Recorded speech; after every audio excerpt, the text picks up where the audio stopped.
3월 3일 월요일 광명 특성급 설명해 드리도록 하겠습니다. 저는 권승철입니다.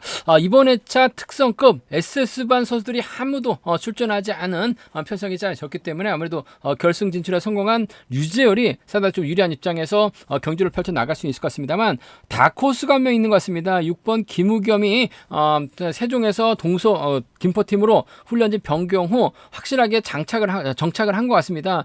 전지훈련까지 다녀오면서 몸 상태가 많이 좋아진 상황이기 때문에 류지열 결코 김우겸을 쉽게 볼 수 있는 상황은 아니란 점 말씀드리면서, 13라운드 정혜민이 강축이죠. 정혜민 큰일 났습니다. 최근 들어서 고전하면서 결승도 요즘에는 상당히 좀 힘든 모습을 보여주고 있다는 점, 하지만 강축이라는 점 말씀드리면서, 14라운드 정종규하고 이재림의 맞대결이죠. 15라운드 김범수가 유리한 입장에서 견주를 펼쳐 나갈 수 있을 것 같습니다. 김영섭, 김영수와 호흡을 맞춰 나갈 수 있을 것 같은데, 문제는 김영수가 저측 나서게 된다면 간만에 이변 만들어낼 수도 있다는 점은 충분히 생각해 두셔야 된다 말씀드리고 싶습니다. 그럼 지종훈련 3조 컨디션 좋았었던 선수들만 말씀드리면, 최석윤, 김홍일, 류재열, 김우겸 선수의 몸 상태가 상당히 좋았습니다. 최석윤, 김홍일, 류재열, 김우겸 선수의 몸 상태가 상당히 좋았었다는 점 말씀드릴 수가 있겠는데요. 15라운드 때는 아무래도 최석윤이 최대 변수가 될 수도 있다는 점 말씀드리고 싶습니다. 그럼 광면 특성급 13라운드부터 한 라운드씩 한번 발표 보도록 하겠습니다. 설명에 앞서 최근 들어서 조회수는 조금씩 늘어나고 있습니다만, 조회만 하시고 구독을 안 하신 분들이 상당히 많은 것 같습니다. 시청만 하지 마시고 기왕이면 구독까지 함께 해 주신다면 방송 제작하는 데 있어서 좀 큰 힘이 된다는 점에서 시청만 하지 마시고 구독까지 함께 해주시면 매우 감사하겠다는 말씀 전해드리고 싶습니다. 그럼 광면 특성급 13경주 본격적으로 한번 설명해 볼 텐데요. 정혜민이 과연 재기량 발휘해 나갈 수 있냐가 관심사죠. 최근 들어서 상당히 좀 아쉬움을 많이 남기는 모습을 보여주고 있습니다. 작년 연말부터 조금씩 재기량을 발휘해 나가지 못하는 모습을 보여주고 있어요. 1년 전 정혜민과는 확연하게 다른 모습을 보여주고 있다는 점에서 과연 정혜민이 자신감 찾아 나가는 데 있어서 자신감을 찾아 나갈 수 있느냐가 관심사라는 점 말씀드리고 싶은데, 이번 회차 SS반 선수들도 출전하지도 않았음에도 불구하고 몸싸움에서 밀려나면서 결승 진출에 실패했었던 정혜민, 전일도 무리하게 저측에 나서려고 하다가 몸싸움에서 밀려나면서 또다시 차결을 밀려나는 모습을 보여줬어요. 좀 차분하게 반격에 나섰더라면 되는데 몸은 괜찮은 것 같습니다. 하지만 조바심 때문에 타이밍을 제대로 잡지 못하면서 아쉬움을 남겼었던 정혜민, 전일도 그러긴 했습니다만 금일만큼은 편성면에서 여유가 있죠. 아무래도 송경수와 적극적인 연대권 펼쳐 나갈 가능성이 상당히 높을 것 같습니다. 전일 송경수가 나름 때렸어요. 근데 선발급 시속밖에 나오질 않았습니다만 그래도 조금씩 자신감 찾아 나가고 있는 송경수라는 점에서 정혜민이 송경수와 적극적인 연대권 펼쳐 나갈 가능성이 상당히 높을 것 같습니다. 잦은 낙차에다 실격으로 해서 송경수가 그 타이밍을 좀 잡지 못하는 자신감이 좀 떨어지는 듯한 모습을 보여줬습니다. 하지만 얼마든지 몸 상태가 올라오면 또 27기 넘버1이기 때문에 아무래도 얼마든지 정혜민을 위협할 수 있는 상황이 연출될 수도 있는 만큼 정혜민이 송경수와 연합을 펼쳐 나갈 가능성이 상당히 높을 것 같습니다. 챙겨만 준다면 감사한 마음 갖고 쫓아나설 가능성이 상당히 높죠. 단 송경수가 앞선에서 때리면 답은 없을 것 같아요. 전반적으로 송경수가 때렸을 때는 희속이 안 나옵니다. 마크로 가야죠. 마크로 가게 된다면 송경수와 동반 입장이 매우 기대되는 편성이란 점 말씀드릴 수가 있겠고, 송경수가 자신감 찾아 나가기 위해서 때리면 권혁진이 후미권 마크에 나가는 작전도 충분히 생각해 볼 수 있는 상황이라는 점에서 이번 편성 정혜민과 권혁진의 동반 입상도 충분히 생각해 볼 수 있는 상황 견주다 말씀드리고 싶습니다. 두 선수가 90년 1월생입니다. 정혜민은 제대로 학교를 갔어요. 하지만 권혁진은 학교를 일찍 들어가다 보니까 정혜민하고 생년도 같고 생월도 같은데 1년 선발가 된 권혁진, 이런 편성에서 또 잘 쫓아갑니다.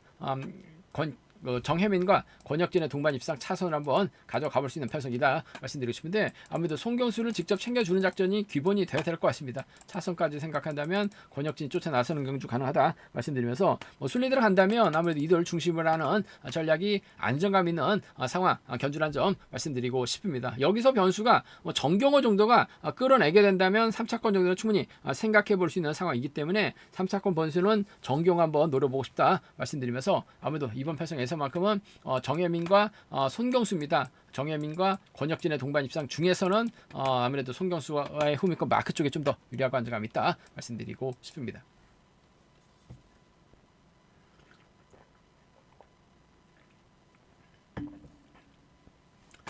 광명 특성급 14라운드입니다. 정종교가 전일 김희준을 활에 나가면서 직선 추입발 살려나가는 모습을 보여줬습니다.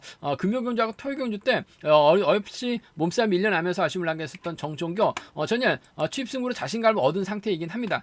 박성현 있고 김병학 있고 정상민이 있어요. 문제는 정종교가 초조분을 안고 있기 때문에 박성현이 힘을 쓰고 정상민, 김병학 순으로 경주가 흘러갈 가능성이 높다는 점 말씀드리고 싶은데 박성현의 시속감이 과연 얼마만큼 나올지가 관심사죠. 정현수가 냅다 저측에 나서게 된다면 이재림이 막혀 나가고 윤민우가 따라 나서는 견제될 가능성이 상당히 높을 것 같습니다. 정종규가 예전에 몸 상태는 분명 아닌 것 같습니다. 전지훈련까지 다녀오긴 했습니다만 훈련을 많이 해서 그런지 아직까지는 몸이 좀 무거운 모습을 보여주고 있어요. 그 점 때문에 아무래도 정종교가 박성현을 철저하게 활에 나가면서 짧게 가져가기보다는 이재림이 직선에서 추입발 살려나갈 가능성이 좀 더 높은 상황이라는 점에서 전 정종교하고 이재림, 정종교는 이래저래 득점에 대한 부담감을 안고 경주 펼쳐 나갈 수밖에 없기 때문에 이재림이 정종교 상대로 직선 추입 승부 충분히 가능한 상황이다 말씀드리고 싶습니다.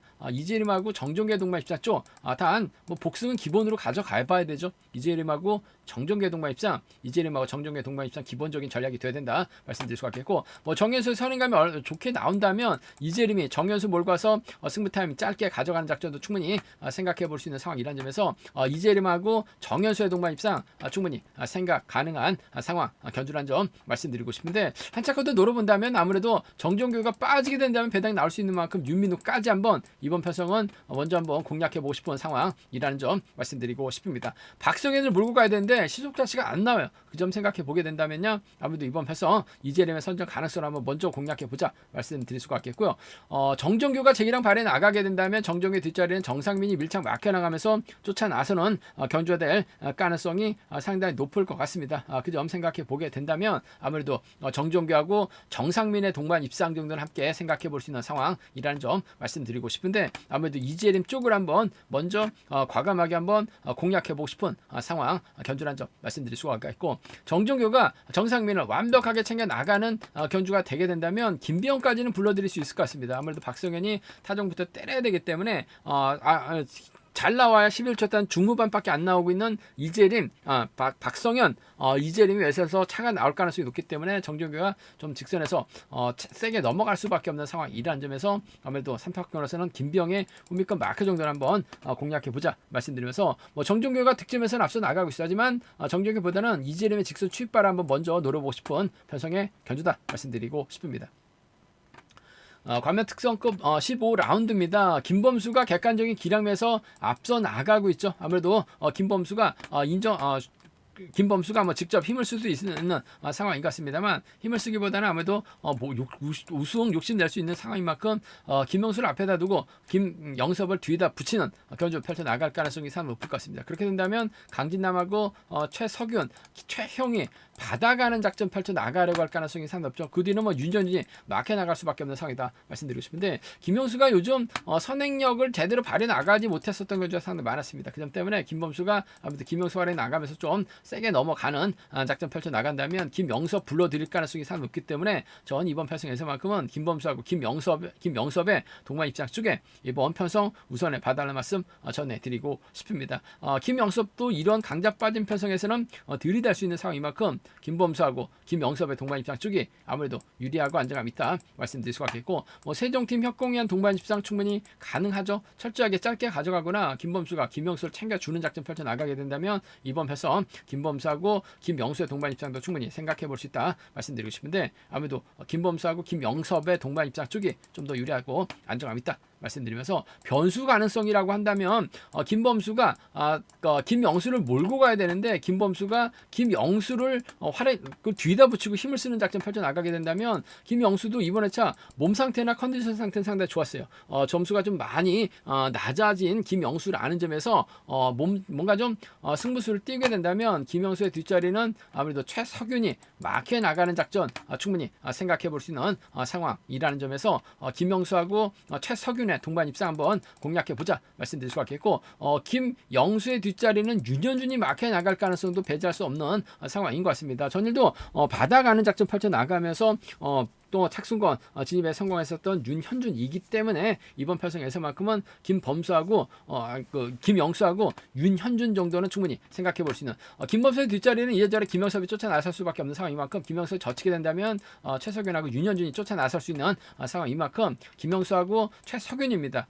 김영수하고 윤현준 정도는 충분히 공략해 볼 수 있는 기대해 볼 수 있는 상황 견주란 점 말씀드리면서 기본적인 전략은 아무래도 김범수가 김영섭을 챙겨 나가는 세종 협공이 가능하다는 점에서 김범수하고 김영수의 동반 입상도 가능하다 말씀드리면서 순리대로 간다면 아무래도 이들 중심으로 하는 전략이 안정감 있다는 점 말씀드리고 싶은데 최석윤이 틈새 노릴 수 있기 때문에 3차권에선 최석윤이 변수가 될 가능성은 매우 높다 말씀드리고 싶습니다. 과면 특성급 결승 16라운드입니다. 강자 빠진 편성, SS반 빠진 편성이라는 점에서 아무래도 유지열이 좀 더 유리한 입장에서 견주 펼쳐 나갈 가능성이 상당히 높을 것 같습니다. 문제는 최래선하고 유다운이 전주팀 선수들입니다. 내선 잡고 주도력을 발휘해 나갈 수 있는 두 선수가 과연 연대권 펼쳐 나갔을 때 유지열이 과연 김우겸이 넘어설 수 있느냐를 놓고 고민할 수밖에 없는 상황이다 말씀드리고 싶은데 유단이 힘을 쓰고 최래선이 몰고 가는 작전 펼쳐 나갈 가능성이 상당히 높을 것 같습니다. 그렇게 된다면 김우겸이 직접 힘을 쓰거나 류지열이 김우겸을 구매에다 두는 작전 펼쳐 나가려고 할 가능성이 상당히 높을 것 같습니다. 이래저래 SS판 빠진 편성인 만큼 류지열 입장에서는 욕심을 내야죠. 전반적으로 컨디션이나 몸 상태는 나빠 보이지 않는 만큼 류지열 입장에서는 아무래도 김우겸과 호흡을 맞춰 나가는 견주 펼쳐 나갈 가능성이 높다 말씀드리고 싶은데 이번에 차 김우겸의 몸 상태가 상당히 좋습니다. 태국 전지훈련까지 다녀온 김우겸 저측 타임까지 잡아 나가는 모습을 보여주고 있는 상황이기 때문에 류지열의 뒷자리는 김우겸이 밀착 막혀 나가는 작전 펼쳐 나갈 수 있다는 점 말씀드리고 싶은데 아무래도 복승을 함께 생각하는 전략이 조금 필요하다 말씀드릴 수가 있겠고 김우겸이 힘을 쓰고 류지열이 막혀 나갔을 때는 김희준이 쫓아 나서는 견주가 가능할 것 같습니다. 전일 힘을 썼어요. 결국 완급 조절에 실패하면서 고전 면치 못했었던 김희준 저는 정종의 뒤를 한번 노려보지 않을까 생각해 봤었는데 냅다 힘을 쓰다 보니까 아쉬움을 남길 수밖에 없었습니다. 하지만 직전 회차 2호 견주 때 저측이 나서면서 김희준의 존재감을 보여줬었다는 점에서 류지열의 뒷자리를 김희준이 막혀 나가게 된다면 따라 나서는 데서도 어려움이 없을 것 같습니다. 류지열하고 김희준의 동반 입상을 차선으로 한번 가져가 볼 수 있는 편성이란 점 말씀드리고 싶은데 류지열하고 김우겸의 동반 입상 복승 중심으로 하는 전략이 안정감 있다 말씀드리면서 류지열하고 김희준의 동반 입상 차선으로 가져가 볼 수 있는 편성인 만큼 이번 편성 두 선수의 동반 입상 복승이죠. 류지열과 김희준의 동반 입상 함께 생각해보자 말씀드리면서 결승전 이변 가능성도 충분히 가능한 상황인 것 같습니다. 류지열도 몸싸움을 좀 싫어해요. 최래선하고 유다운이 전주에서 훈련하고 있는 선수들입니다. 훈련 파트너예요. 유다운이 죽기 살기 때려주고 최래선이 몰고 가게 된다면 유다운과의 동반 입상도 충분히 생각해 볼 수 있다 말씀드릴 수가 있겠고 최래선의 뒷자리를 류지열이 넘어서지 못하는 한차권 더 노려본다면 김우겸까지는 최래선 중심으로 좀 과감하게 노려볼 수 있는 유다운이 얼마만큼 땡겨주느냐에 따라서 최래선이 탄력받고 넘어설 수 있다는 점에서 최래선의 선정 가능성도 충분히 가능한 편성인 만큼 SS반 빠진 편성인 만큼 최래선도 유다운 때문에 욕심낼 수 있는 편성 견주란 점 말씀드리면서 기본적인 전략은 아무래도 유지열과 김우겸의 동반 입상이 단연 돋보이는 김희준이 막혀 나간다면 착순과 진입은 가능하다 말씀드리고 싶습니다. 삼복승도 아무래도 이들 중심으로 하는 전략이 안정감 있다는 점 말씀드리고 싶은데 좀 과감하게 노려본다면요 전주팀 묶어서 강자들 양분에서도 공략은 얼마든지 가능하다 말씀드리고 싶습니다. SS반 빠진 결승전 문희동이 욕심내야죠. 김우겸과의 동반 입상 단 김우겸이 차 나올 수 있기 때문에 복승까지는 함께 생각해 둬야 된다 말씀드리고 싶습니다. 제가 준비한 광면 특성급은 여기까지입니다. 전반적으로 14, 15는 좀 배당 가능성 충분히 체크해서 공략해 봐야 된다 말씀드리고 싶습니다. 저희 설명이 도움이 되셨다면 구독과 좋아요 알람 설정까지 꼭 부탁드리겠습니다. 건승을 기원하겠습니다. 감사합니다.